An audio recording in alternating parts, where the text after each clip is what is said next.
What's up, everybody? Welcome back to my channel. We see Prince Durin after the fallout with his father. His father has pretty much casted him away in the last season. Well, it's more so like just a little family squabble. But he is in the market, and him and Disa are shopping for food, but they're without money because, again, his fortune and everything comes from him being a prince. We see that there's been some type of an earthquake or of sort. We later find out that it was from a fire mountain that was in like the far west or something like that.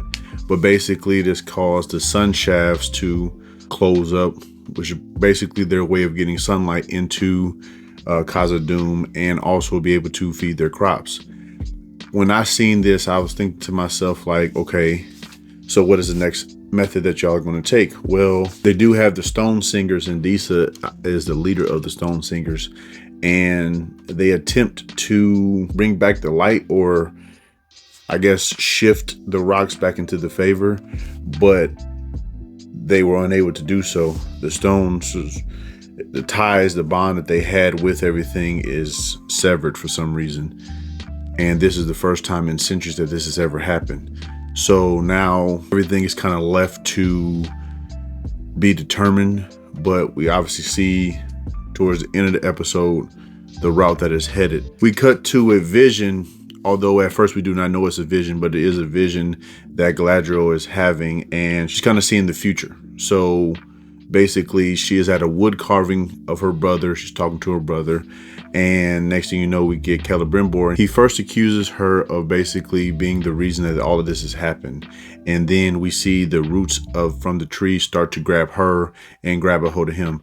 As he is being strung up towards the tree, he recites the famous lines of 3 for the Elven Kings under the sky, 7 for the dwarf lords in the halls of stone, and 9 for mortal men who are doomed to die. Obviously, we understand that this is pretty telling of pretty much what Sauron is trying to orchestrate, so that way when he creates the one ring we all know Gollum has in the beginning of the series for the Lord of the Rings movies, he has full dominion over all the rings, and we know that he is going to be pretty much orchestrating his way into getting this. He already has the 3 rings that we received at the end of the first season, and now he needs to make the 7 for the dwarves and the 9 for the men. I thought that scene was quite interesting and had like a cool little horror vibe to it.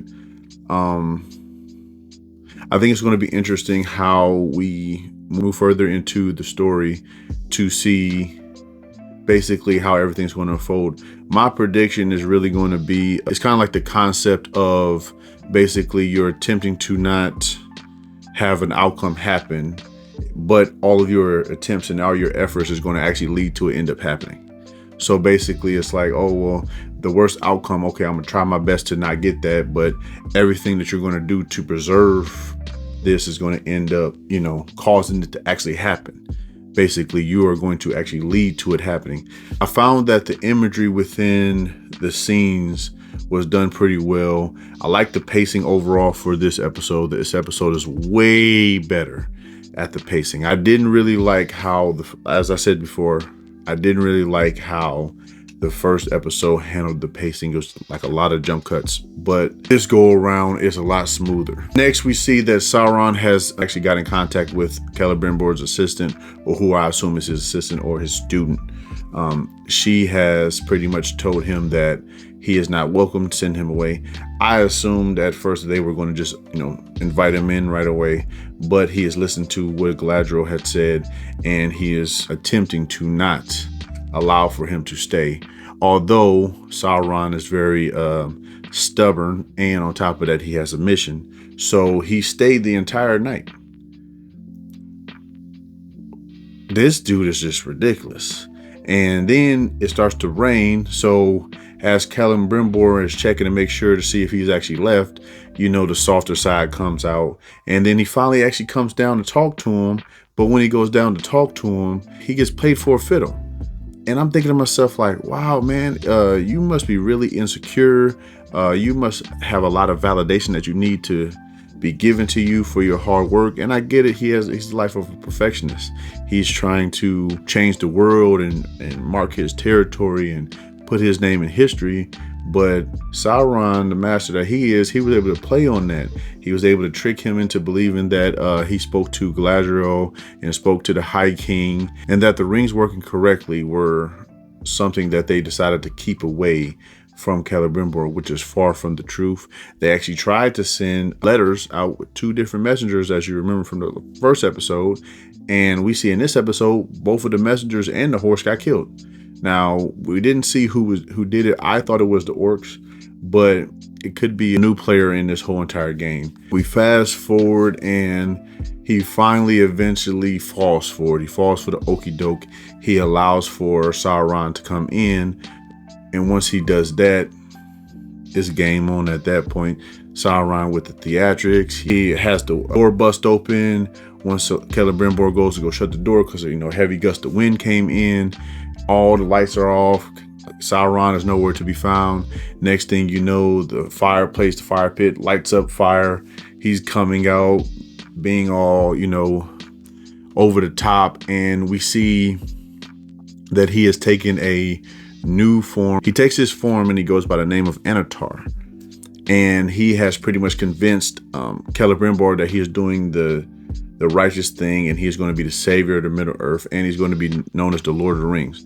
We all know who is going to be known as the Lord of the Rings. It's going to be Sauron at the end, because he's playing everybody right to his position.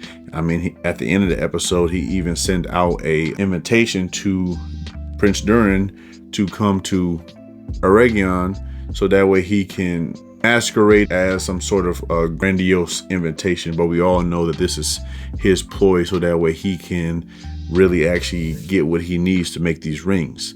Because again, he needs the 7 for the dwarves and the 9 for men.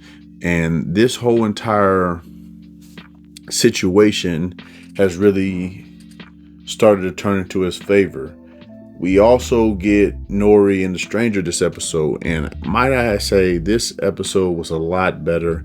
I enjoyed them a lot more this episode for some reason. We get the Dark Wizard, and I'm not too sure who he's supposed to be. Maybe that Dark Wizard from the Lord of the Rings trilogy that Gandalf used to fight. I personally think that the Stranger is going to be Gandalf. I think that is his true name, because right now he's nameless. But I believe that he is actually going to be Gandalf. We see that after walking in the sun, because they chose to go the route of the desert, basically, where they don't have any water, no access to water or anything like that.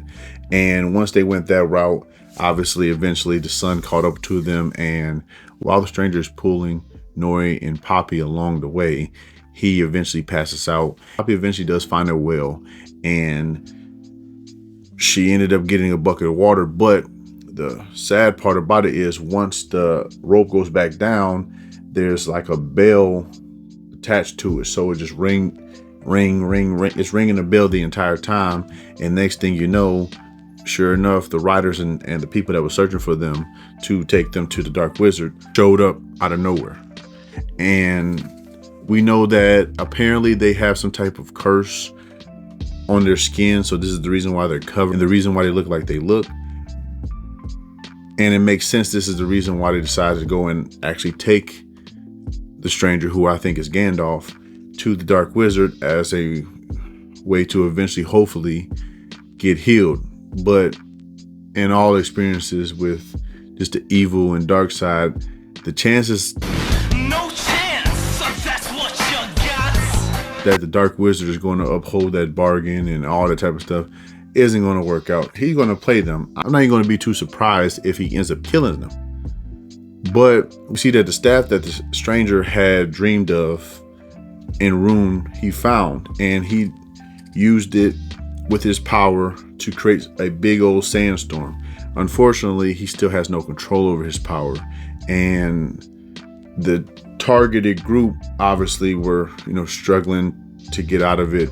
But the friendly fire, he ended up hitting Nori and Poppy with it, and they eventually flew away. Now, I'm hoping that next episode, that whole situation gets resolved. I have no idea if it will, but overall, this episode, I feel, was a better episode.